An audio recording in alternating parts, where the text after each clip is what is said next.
Hola, hola artistas de Run Draws, soy Patricia y hoy vamos a dibujar algo súper relajante y lleno de color, un lago al atardecer.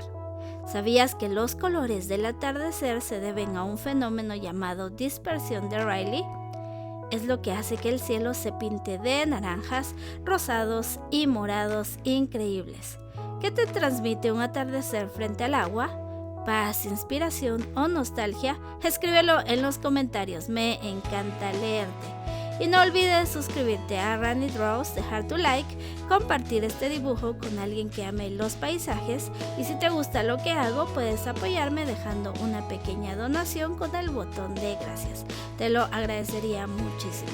Vamos a comenzar este paisaje lleno de luz y tranquilidad, así que trae tus materiales que se irán listando en orden de aparición en el video y dibuja junto a mí este lindo lago al atardecer.